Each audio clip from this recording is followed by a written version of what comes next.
Thank you so much, Sameera and Sylvia, for being here. And before we get your deck rolling, I just wanted to give my own welcome to everyone who's joined in today for the webinar, How to Get the Most Out of Your Data. As Sameera mentioned, this webinar is being presented by the Alumni Association sponsor, Nerdery. My name is Marissa Smith, and I'm the Associate Vice President of Engagement at the Alumni Association, or as it's sometimes referred to, UMAA. And UMAA has teamed up with Nerdery to help our alumni and friends achieve important business goals. Nerdery is a premier digital product consultancy, and as a collection of strategists, designers, and technologists, Nerdery creates breakthrough digital products to help companies grow their revenue, outpace their market, and connect with their customers. Nerdery is headquartered right here in the Twin Cities and also has offices in Chicago and Phoenix, and has many, many University of Minnesota alumni in key positions. It's been an absolute joy getting to know them, and I'm super excited for today's presentation and know you're going to get a lot of rich content out of it and learnings. A little bit about today's presentations before I turn it over to Sameera and Sylvia. Sameera and Sylvia are both on the Strategic Insights and Analytics team at Nerdery, and they are going to help us understand how to foster a data-driven culture, understand different sources of data, understand our market and customer needs, and use data to inform strategic decision-making. And this is actually the first in a series of webinars that we're partnering up with Nerdery to deliver. The next one will be in the beginning of April, and it's on incremental innovation, how small changes can make a big impact. And the next will be on May 17th, Beyond Project Management, how a product mentality is the key to building successful products. We'll be sure to share the links after today's presentation to those sessions so that you can sign up for those as well. So at this time, I'm going to turn things over to Sameera and Sylvia and sit back and enjoy the content. Thank you, Marissa, for the wonderful introduction. Again, very excited to be here. I wanted to start by first introducing the speakers today as well as my team. So I am the Director of Insights and Analytics here at Nerdery, and I have two wonderful team members who have actually been a very important part of this presentation, and I will be walking you through the presentation today. First is Sylvia Kidder. She's going to be one of our main speakers today for the webinar, and she's a Senior Insights Analyst on my team. Again, plays a very pivotal role both from analyzing the insights that we get from primary research as well as analyzing data. And then one team member, which we don't have on the call as a speaker today, but is a very important part of my team and has been a very important part of this presentation, is Bridget Potowski. She is also a Senior Insights Analyst on my team and also does similar work in terms of insights and analytics. Okay, next slide, please. Okay, so I wanted to start by just giving you an understanding of what we will be covering today.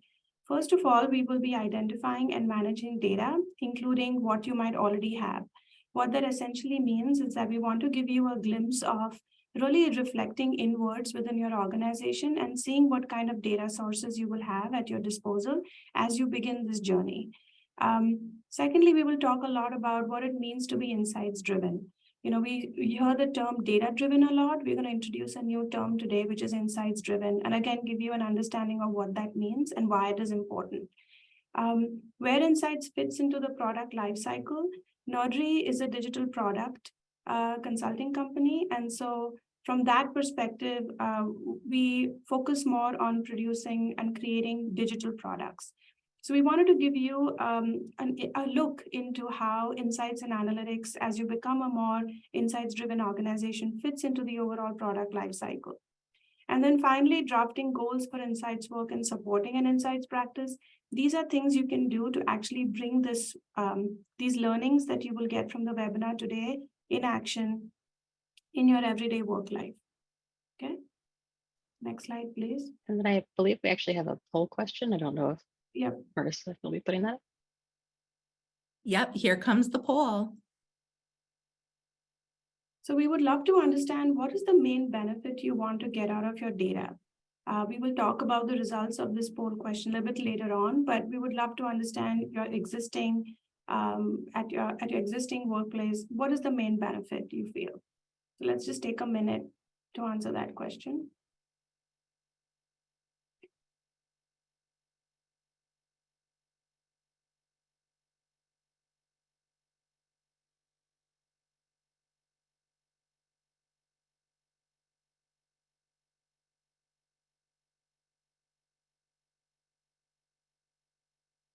Hopefully we got all the votes in.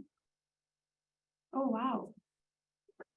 Yeah, I think organizational agility is very, very important. This is actually one of the things my team works hand in hand with organizations that we partner with to really use data to really bring about that momentum and agility within the organization. And then growth is really the outcome of that. When you're agile, you're actually able to drive innovation and growth. So this lines up perfectly with what we were going to talk about today. Okay. So how do we get started? I think one of the first questions we asked as a team is, first, we really need to get to know your data. And what that means is, on the next slide, please. When we think about data comes from different places. And so we just wanted to spend a minute in really understanding what are the different data sources that one can consider when they're kind of embarking on this journey. And I think it's the combination of these sources that really drives effective decision making. As we all know, one particular source of data cannot answer all the questions. It's really the combination of different sources that really drives insightful decision making. So on the left-hand side, you have the operational business data. This, we believe, also working with a lot of clients, is readily available within organizations. As you think about your revenue, your financial metrics, your really hardcore financial metrics that you measure on a day-to-day basis for measuring success. And that is intrinsically tied to your strategic objectives and KPIs. Then you have product data. And what I mean by product data is that many a times, either you're investing in digital technologies, if that is your core product that you're selling as a company, or it could be consumer products. But those are really essentially important to align with operational or financial data. And so when you think about digital product or service, what is the engagement model? What is the adoption model? Any kind of information that you can gather, sometimes we even look at Google Analytics for that matter, that also becomes a data source, a very important data source for you to consider. Product data also has, as I said, has incremental outcomes, which is essentially your financial performance, your conversion rates, ad revenue, etc. So that is a bucket of data that we also consider. And then you have customer data. Customer data can be gleaned both primary as well as secondary data. So primary data would be when you really try and understand your user needs from their needs, their pain points, their preferences, their experiences. Many times CSAT surveys, primary research that is done by your research team within the organization, as well as industry data. Industry market insights give you a lot of important information that you can use in decision making. These are all the different data sources that really come together to define your data strategy. A data strategy obviously begins with data governance, in the sense that there are different sources of data that you have to make sure are linked together before you can really drive a story. And the story is really based on the important actions or the decisions that you really want to make out of the data. So we just wanted to start with this to make sure that one size doesn't fit all, or this one data source does not answer all the questions. But as you embark on this journey, it's important to first bucket the data based on what it's meant to do, what purpose is it's really serving, and then it's the combination of this that really drives your strategy. Okay, next slide, please. So as you're evaluating the data, here's the approach you can take. You first assess the current state. What that really means is that, as we just talked about, how is data generated? How is it stored?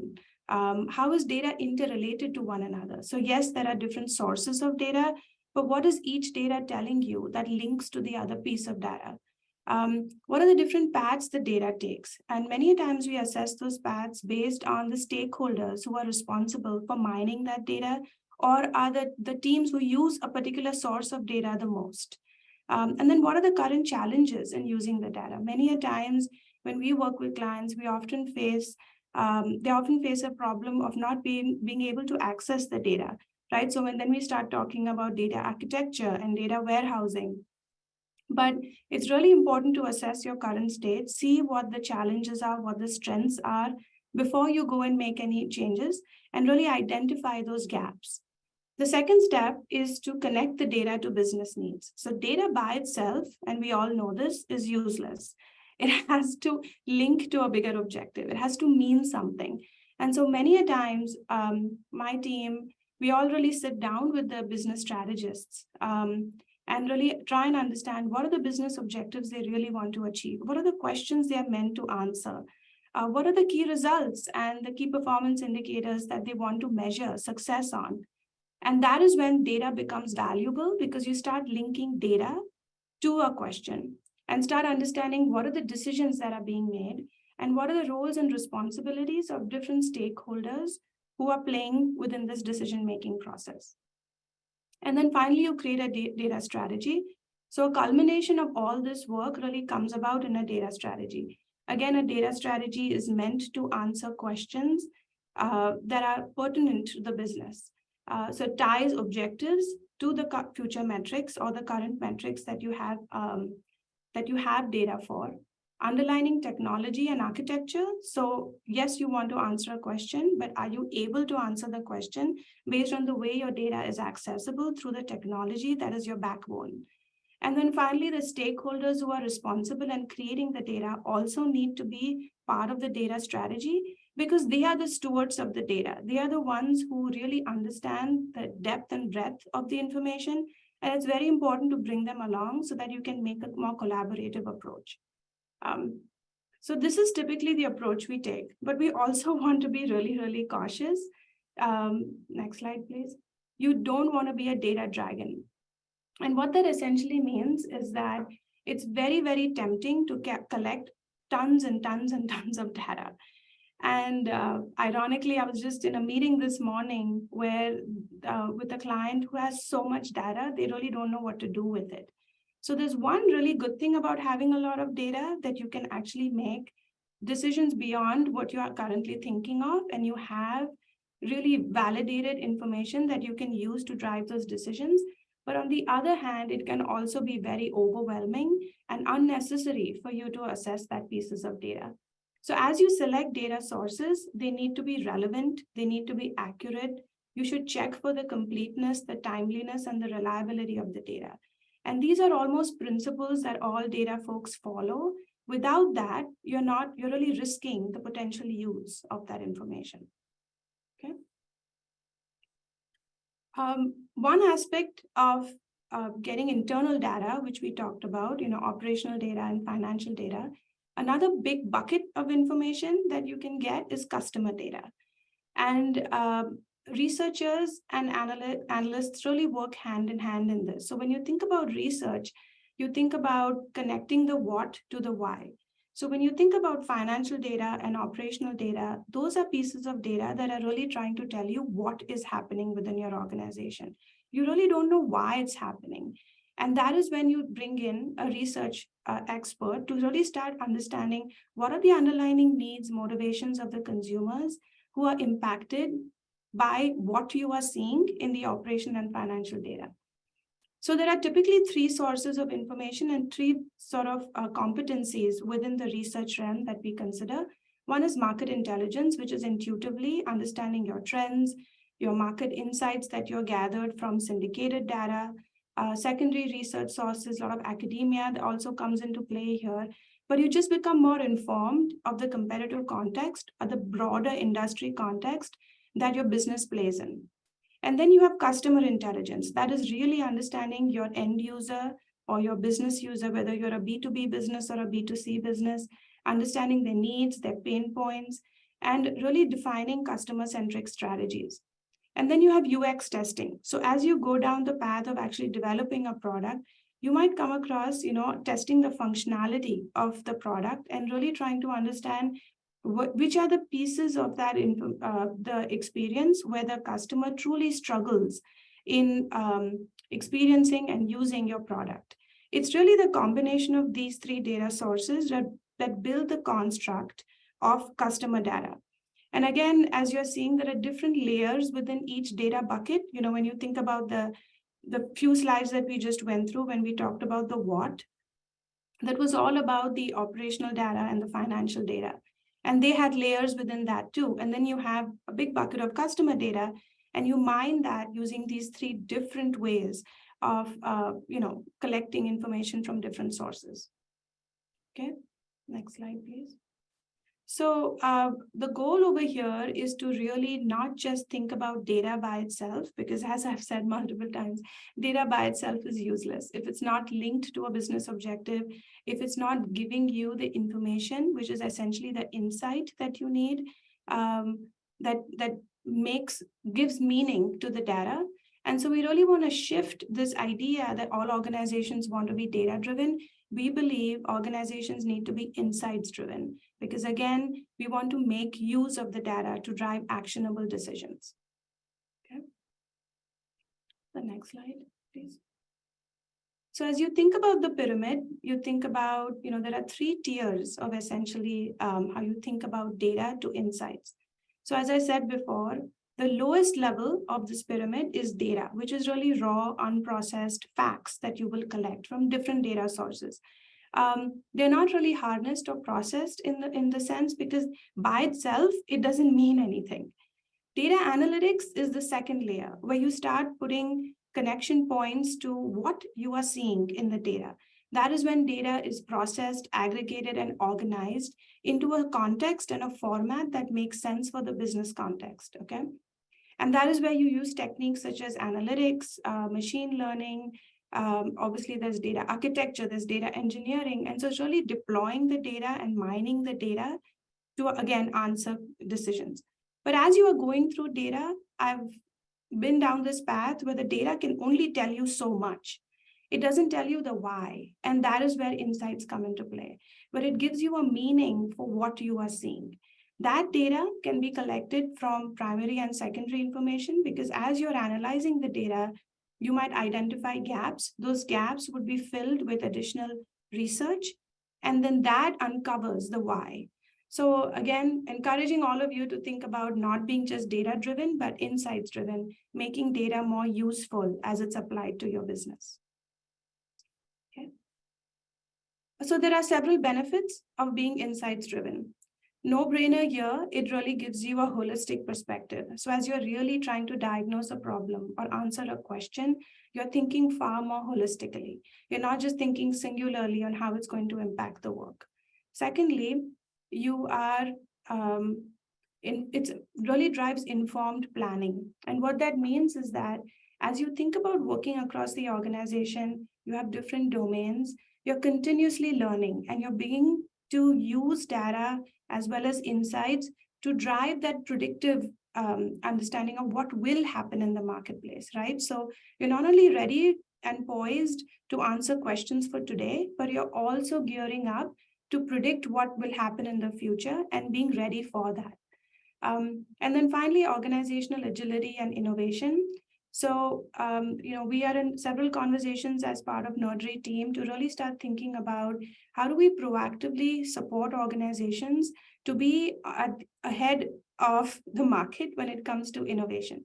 So when you have an insights-driven organization that is harnessing data to drive insights, you're also thinking about driving change, and that change can be innovative.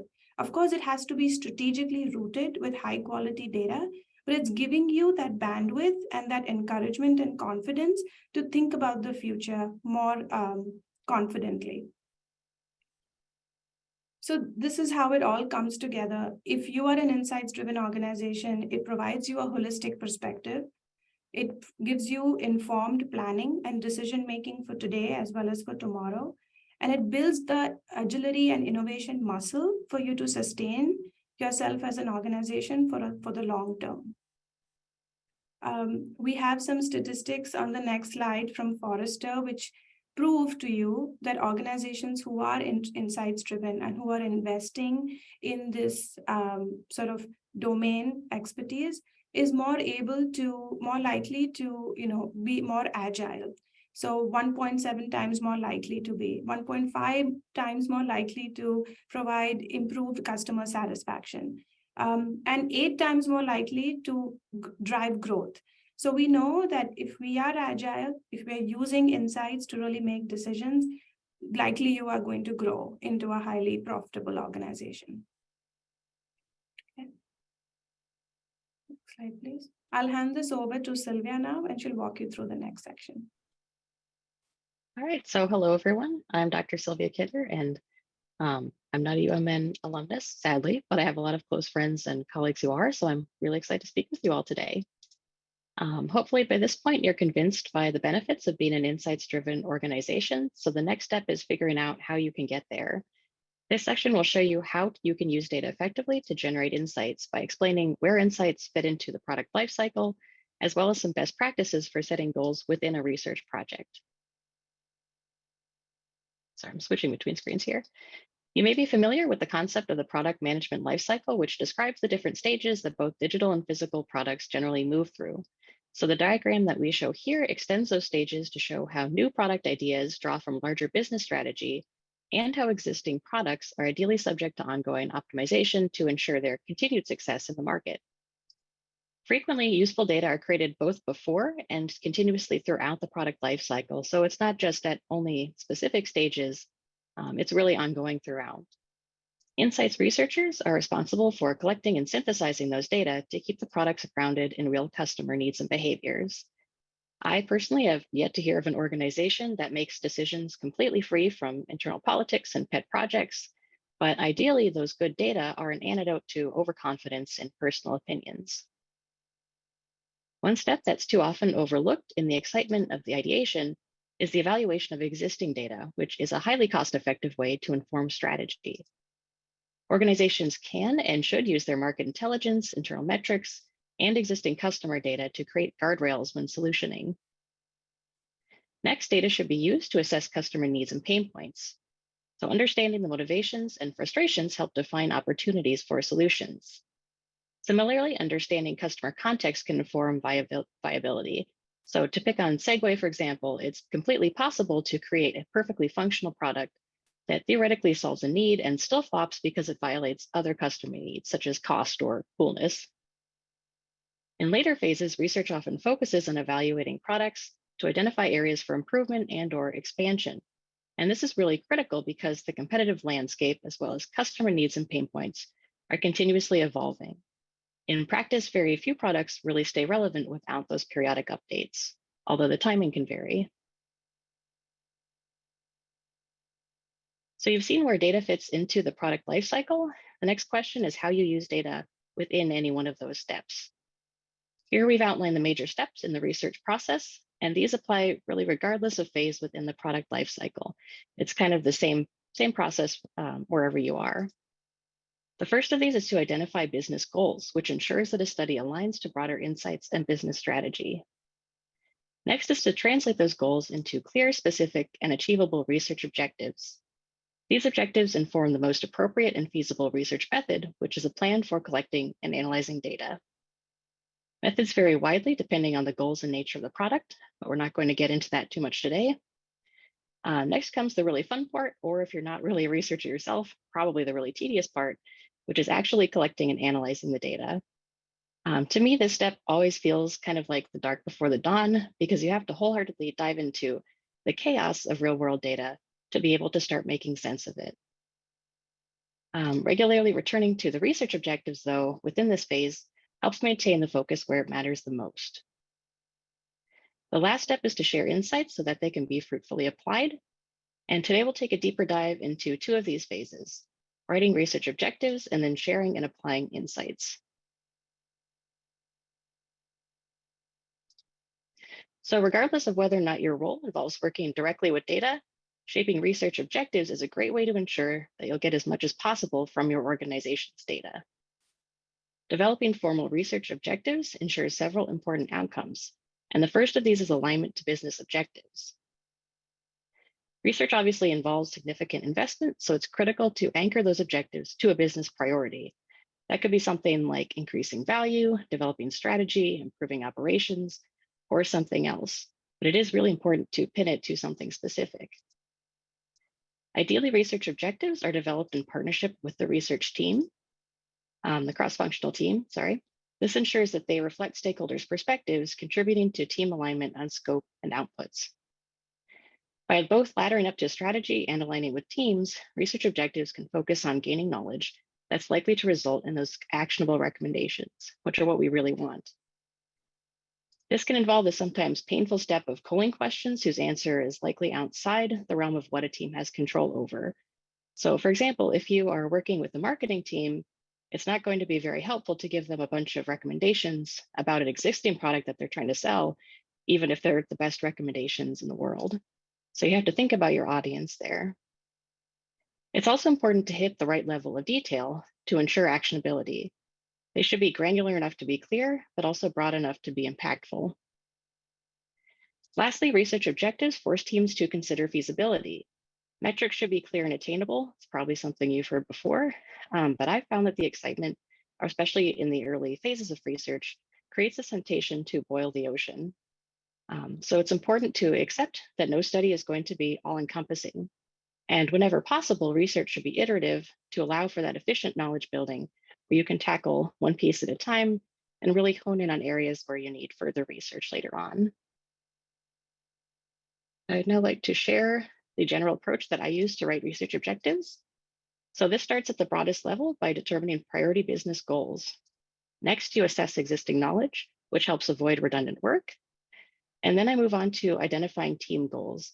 So in this stage, I ask, what do members and other functions need to know to be able to do their work effectively?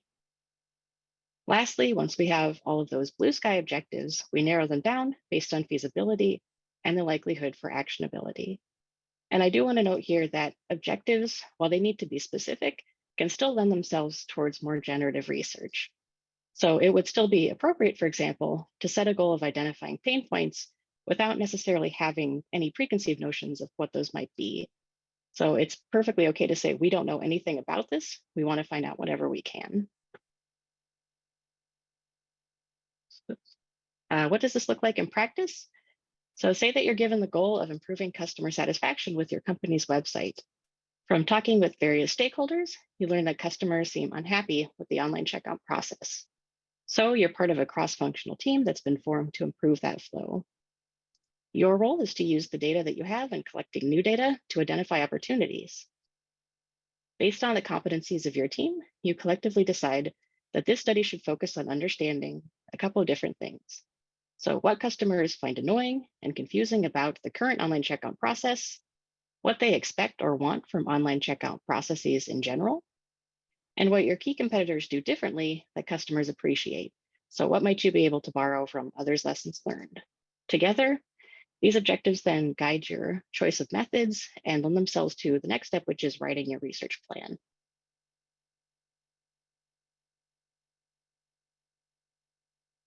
The outputs of a research study can take many forms. Whatever shape the study results take, it's most important that they're actionable and that they're conveyed in a way that the audience can effectively use them.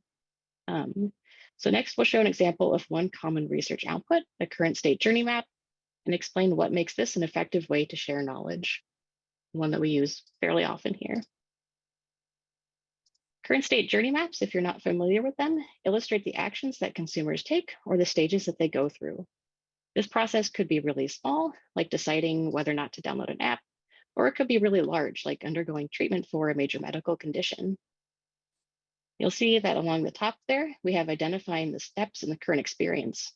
And as you go down, you have all of the information that you know about your customers' actions, their needs, their pain points, maybe also touch points and emotions, basically all that customer intelligence at each stage broken down. Laying the information out in this way creates a foundation for new solutions by making it easier to identify the roadblocks and the points of friction at various stages. We think that journeys should really be thought of as a living document and should be kept updated regularly. And they should also be shared widely across the organization to create alignment on an understanding of the customer, as well as an understanding that can be used across the business. Compared to many other formats, we found that the current state journey tends to make information very digestible across domains. And it also allows each domain to pinpoint which parts of the experience they have particular influence or ownership over, guiding future work. So why focus on making this information digestible and readily available? Well, as you can imagine, at the end of the day, research is only as good as it is useful.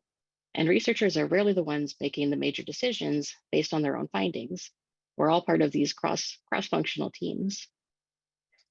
We think organizations are able to make the most of their data and insights when they're part of a culture of collaboration. So this means that stakeholders are involved in shaping research and researchers are looped into the outcomes of their findings. Beyond just the good feelings of knowing that you made a difference, this is really important because it helps researchers better plan their future efforts and work more efficiently. So whether you're a researcher or an advocate for insights-driven decision-making, you'll need the help of champions to create that culture of collaboration. An internal champion refers to those in your organization, likely someone with seniority, who is passionate about and motivated to promote insights-driven work. They may be responsible for driving a broader vision, requiring coordination across domains or departments for success. And we have identified 3 critical characteristics of champions. The first is their receptiveness to the value of data and insights. So while champions don't need to know the technical details of research, they really should believe in its ability to guide decision-making. And I really can't overstate how important this is. They have to believe in the vision to be able to effectively evangelize for research. Ideally, champions will also be in an organizational position that allows them to bridge gaps across domains. So this helps ensure that research is getting into the hands of those who need it, whether that's in business, design, IT, or somewhere else. They may also be able to help researchers access data siloed across domains. So again, it really is about bridging those different domains and pulling people together for mutual benefit.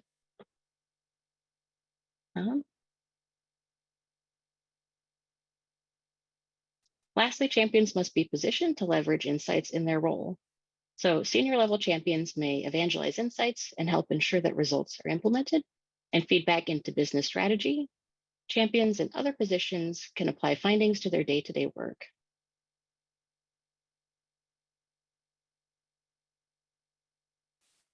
Learning to conduct quality research is a skill that takes many years to hone.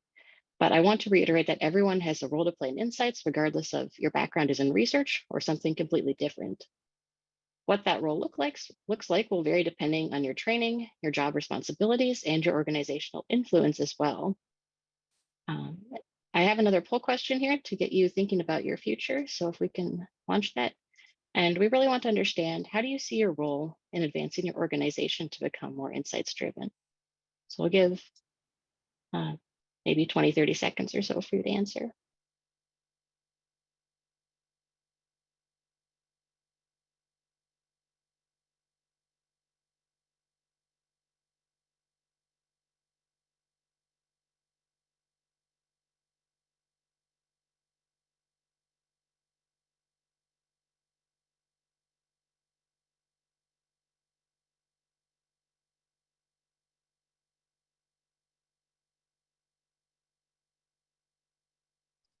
That's great. So it looks like we have people in a variety of really different roles here. It seems like most commonly facilitating research through tools, operations, or design, and applying research findings. So that's really good to see. I hope that you all will be champions. But regardless of which role you're in, these are all critical to building an effective insights-driven organization. So I hope that you decide to continue learning and growing in this area. In this last section, Sameera will describe a few case studies that illustrate the lessons learned. Hello. We have a couple of case studies that can really highlight the process that we took to really make an organization more insights driven. So the first example is for a company that we worked with who was in the construction business. And this client's business was providing data and reporting to construction businesses to help them track productivity and manage fleets of equipment. So this company was actually a company working with other bigger companies. And so when Nerdery was really approached to support them, we really tried to follow an insights-driven approach. However, the organization was immature in terms of data accessibility and infrastructure, as well as insight strategy. To begin building our understanding of the organization and the user needs, our primary research was meant to better understand the current material order process and was used to map the current process through multiple user groups. So we identified who their core user is, and by understanding them and the interactions they have with their third-party customers, we could actually start uncovering the why in the process that we talked about earlier in the presentation. Our work research was the first time the client saw the process mapped out and began to reconsider their initial plans around developing new solutions. So as you can see in this image, we first started with understanding what the user needs are, what their pain points are across personnel and contractors. Then we kind of reviewed their current user experience across platforms. So when we think about user needs and pain points, they could be just at their job level. And then we translated that in how it actually comes to life across a user experience journey. We then created a journey map and then finally identified those friction points within the journey map that we could bring to life through new solutions. We then ideated and prioritized against those new solutions and then defined a roadmap. What I think over here is also we can add is that while we were identifying user needs and pain points, we were also looking into their internal data and looking at different ways in which they're currently answering the questions that they're able to answer, looking at their operational data, looking at their financial data. They did have a little bit of customer data. And so we wanted to make sure that we are constantly balancing the what and the why. So we were working with very limited sources of data over here, meaning that they had started on this journey to become more insights driven, but they really were looking for additional support to elevate their practice. So this work helped define not just a product roadmap, but also how to improve access to currently available data and to improve outcomes for clients' current customers. So not only benefiting the company that who we were partnering with at Nerdery, to improve their operational efficiency and to harness data to drive decisions, but also when they are partnering with their clients, they are able to provide additional support to their clients. So this really highlights how customer data is really, really critical in the process, but it also highlights that one step or one methodology cannot answer all the questions. And really it's a combination of process throughout the continuum that we have to do to continually make it an insights-driven organization. Okay, next slide, please.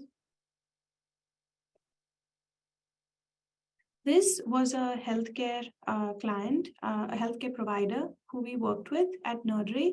And as we all know, a lot of healthcare systems are inundated with data. They have data at the provider level for the doctors who work for that hospital chain. You also have patient data that is available. So we wanted to create a system or a structure where they're able to improve the customer experience and their customer being the patient within a specific division of the hospital. And so what we first tried to do is again looked internally within their data. So what is their data saying? Existing patient data that they're collecting, existing systems, when you think about the retention rates of patients coming back to a hospital, patient ROI. So in a way, are patients able to pay their bills on time? And are they choosing this particular hospital chain over other hospital systems? And then what is their existing data strategy? What is the data that they are collecting and what is it telling them? So we did that foundational understanding of what they are able to harness today. We also supplemented that with additional secondary research. As you know, there is a ton of data available for the healthcare industry, and we wanted to harness that. We wanted to understand what's the competitive market context. What are existing patient segmentations that are already out there that not just segment patients based on their demographics, but also talk about their psychographics. And then finally, what are the healthcare trends that are happening in the marketplace? There are several healthcare systems that are poised to become more insights driven and are employing several methodologies to get there. What can we do to learn from them? But again, what you are internally able to harness or externally able to learn can only tell you so much. There are going to be gaps in the information that you have to fulfill with the why. And the why comes from primary research. So we conducted patient interviews. We then segmented them quantitatively, not just based on their psychographics or their mindset, but also based on their demographics. So it was a combination of psychographics and demographics that defined these segments.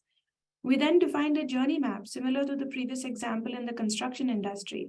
and mapping their entire experience within a particular division of the healthcare system really helped us understand what are the pain points that you're really going through. We then identified those problems and then converted them into jobs to be done. Jobs to be done are just bigger buckets of pain points that you can resolve over a period of time and make it more actionable for the business. We then did concepting and ideation against those pain points. And as we learned earlier on, the third leg of uncovering the why is to really test those products through usability testing. And we conducted several different types of methodologies to really make sure that whatever digital solution or recommendation we are providing is really vetted by their patients. So this led to a whole new experience strategy framework, as well as a problem to solution framework on how they can continue to use this methodology and technique across their entire healthcare system. So these were the two examples. I hope it gave you a little bit of insight into how you can actually activate the methodologies and the into a real life care example. Okay, I think we can open it up for questions now. Wow, thank you so much to both of you for that fantastic presentation. I was writing pages and pages and pages of notes and seeing how my work in certain ways connects to the process you were describing, and in certain ways I could be thinking about the narrative and some steps that we might be missing. So just thank you for putting it all together for us and really giving us a nice overview and insight. Overview and introduction to what it means to be insights driven. So for folks that have been listening in, now is a time where we can take your questions. So if you have questions or comments about how does this connect to your work, how does this topic connect to your work, how you might apply this, how you might connect with Nerdery further, please don't hesitate to drop those in the Q&A box. The first question came in is, can we have a copy of these slides? So after today's presentation, I'll be sharing out a link to the recording of this presentation so you can rewatch it and revisit any parts of the presentation that you'd like through the recording. Other questions that folks have? Otherwise, I know I have some that I will be glad to throw out to our presenters. I'll start with one while we wait for a few more to come in. I'm curious from your perspective, where do you see most of your clients encountering barriers to becoming insights driven? Where is there a particular part of the process that tends to trip folks up, or what would you caution us against when thinking about this? Sameera, do you have immediate thoughts, or do you want me to jump in? Sylvia. No, go ahead. I guess for me, frequently it's that it's kind of a double-edged sword, because people are really excited about getting started, which I love so much. But on the other hand, I think that sometimes that leads people to jump into making plans and to collecting data, saying, oh, we have all this data already, without thinking about the underlying strategy. So it's so exciting to just dive in and see, what can we make out of what we have? Or I have this great idea, let's move forward, and maybe end up being a little less efficient than you could be if you started thinking about the strategy and connecting with stakeholders to make sure you have the complete picture. Yeah, I think building on what Sylvia said, the clients that we work with at Nerdery, one of the other problems they face with is that they realize the benefit and the value of being insights driven. They really struggle with, how do I get started? You know, I'm sitting on a lot of data. I just don't know. It's too overwhelming. And so what we really try to do is dissect the problem a little bit for them and really try to help them understand baby steps, right? Yes, we want to get to AI and we want to get to this amazing place where everything is based on machine learning, but we're not there yet. And so we have to start small. And I think that is the biggest barrier, is how do I get started? And many a times the place that you begin with might not be as, inviting and promising as other mature organizations who are further along on this journey. But I think it's very important to show them easier ways to get started. And many a times it is actually employing a lot of the methodologies that we shared today. Understanding the what is it that you have? Where is it? Who's owning that data? And then understanding the why, because it's a combination of both that's really going to drive benefit in getting started on this journey. Those are really great advice. A question came in asking, does Nerdery work with educational institutions? Do you ever work with students or school data? We would love to. As you know, we are called nerds lovingly at Nerdery. We all have crazy amount of academic background, so we would love to work. But I don't think so right now we are doing that. I do during when I was in school, I think we had done a couple of projects for other companies who were harnessing student data and really teaching them how to employ these methodologies within their education system. And I think one of the things that I really learned was you have super smart brains using the data. I think one of the things that they can probably focus more on is how do you apply the methodologies and the techniques that you learn leveraging student data or academic data into the real world. So what are some of the ways in which you can activate against those insights and make it more applicable to the corporate side of the world? But yeah, we would love to work with additional companies. That's great. So we probably have time for, sorry, Sylvia, were you going to add something? Okay. We probably have time for one or two more questions if folks have. My next question would be if folks were able to take, one nugget away from today's presentation, where should they start? I would love to hear Sylvia's thoughts. I'll just say one thing. I think the one thing that you should take away is that one data source does not answer all the questions. And so many a times it's very frustrating, but as a champion of being insights driven, what you really need to think about is what is the information I have? I might not be able to still answer the why, but really making sure that I'm not able to answer all the questions, but here are the questions I can answer from what I have. And I think if you start there, really harnessing the current state, understanding what you have today and what decisions you can and cannot drive, I think that is a great starting point because one data source will not be able to answer everything. Yeah. I guess for me, I would say to always have the end in mind when you start. So rather than just trying to see where things lead you and hoping that things turn out, making sure that you think about when you are designing a study or even deciding which research to go ahead with, think about what can we use, where do we really want to go? Mm-hmm. Wow. Well, thank you again for such an engaging conversation with so many actionable insights, which is the whole point, as we learned, right? To take action and turn data into progress. So want to thank you so much again for your time and effort that you put into preparing today's presentation. And I guess to end, where can people learn more about Nerdery? Well, we just shared the screen here that has a little bit of contact information. If you also want to connect with us offline, I'd personally love to. I'm on LinkedIn, or otherwise you can just email us at first.lastname@nerdery.com. Great. We'll share this contact information in our follow-up email along with the recording and a survey, because surveys are one way that we collect customer data to make improvements for the future. So watch out for that message later today with a link to the recording, follow-up contact information, and also links to the next two webinars in our series with Nerdery. So thank you again, and hope you all have a great rest of your day. Thank you. Thank you so much for having us.